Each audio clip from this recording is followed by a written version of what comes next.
Alors un petit point qui n'est pas directement lié à l'aménagement du bâtiment, mais qui concerne plutôt les consommations électriques en élevage laitier. Donc ici, vous avez 3 postes de consommation électrique majoritaire en élevage laitier. Le premier, ça va être la consommation de la pompe à vide pour la machine à traire. Le second, le refroidissement du lait. Et le troisième, ça va être la consommation d'eau chaude et donc les besoins thermiques pour le chauffe-eau. Donc ici, notre pompe à vide qui est équipée d'un variateur de fréquence. Historiquement, la salle de traite avait été montée avec une pompe dimensionnée pour 30 postes, donc 2 x 12, plus 6 postes annexes qui étaient utilisés pour les vaches dont on voulait séparer le lait. Donc une pompe qui tournait toujours à 100% pour l'équivalent de 30 postes, sachant que pendant la traite, bien entendu, il n'y avait jamais plus de 16 voire 20 postes maximum si on traitait à 2 personnes qui tournent en même temps. Donc en 2012 a été racheté ce système de pompe avec variateur de fréquence qui a 2 intérêts. Le premier, c'est d'ajuster la vitesse du moteur à la demande de vide pour la machine à traire. Et le deuxième intérêt, c'est réduire le bruit, puisqu'en fait, elle fonctionne en règle générale à volume, enfin un petit débit plutôt, pendant la traite et tourne à fond à la mise en route quand beaucoup de vaches sont branchées ou pendant le lavage. Donc c'est assez confortable. Alors, c'est un matériel quand même assez coûteux. Chez nous, on a eu la chance de bénéficier d'aide du plan de performance énergétique. Il faut savoir quand même que les constructeurs ont tendance à surestimer l'économie générée par ce type d'investissement, annoncé autour de 40-50%. Dans la pratique, on est quand même plutôt moins que ça, de l'ordre de la moitié. Le deuxième poste, ça va être le système de refroidissement du lait. Donc chez nous, 2 systèmes. Un premier système qui est un pré-refroidisseur tubulaire où là on échange de l'eau du réseau. Donc le premier échange thermique va descendre le lait de 37 degrés à 21-22 degrés, quand l'eau du réseau va passer de 12 à 22-23 aussi environ. Donc cette eau tiède est stockée temporairement dans la cuve juste derrière et est redistribuée le plus rapidement possible vers 3 abreuvoirs en sortie de salle de traite à l'entrée des lots, avant que les vaches aillent manger ou se coucher.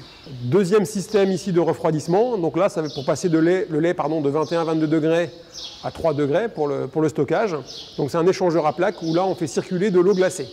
De l'eau glacée, alors c'est une sorte de tank si vous voulez, où on va stocker de l'eau à 0 degré et un système de récupération des calories de ce tank pour maintenir à 3 degrés permet de récupérer l'énergie pour faire de l'eau chaude et donc alimenter nos chauffe-eau pour le lavage de la machine à traire, des tanks et de manière plus générale pour les besoins en eau chaude du bâtiment. La gestion du froid est vraiment importante en élevage, d'autant plus que les élevages laitiers ont tendance à grossir en ce moment, parfois très rapidement, et le refroidissement du lait peut poser problème et être un facteur limitant, avec le risque d'avoir des pénalités de germes qui ont un impact financier très conséquent sur le compte de résultat. À Grignon, nous avons opté pour 2 systèmes. J'en ai déjà parlé, le système de refroidissement avec de l'eau, qui fait de l'eau chaude, enfin de l'eau tiède, qui est utilisée en abreuvement pour les vaches, et un deuxième système en complément de centrale à eau glacée, donc outil qui est derrière moi, où on a une cuve de glace, enfin d'eau glacée à 0 degré. Cette eau est constituée en heure creuse la nuit, et lors des traites, une circulation d'eau glacée dans un échangeur à plaques qui va permettre de refroidir le lait qui avait déjà été pré-refroidi avec l'eau et passer de 20 degrés à directement 3 degrés dans le tank. Donc un refroidissement instantané qui permet aussi, lorsqu'on remet du lait dans un tank, de toujours avoir un lait à 3 degrés et ne pas avoir de phase de réchauffement de lait qui reviendrait sur un lait froid.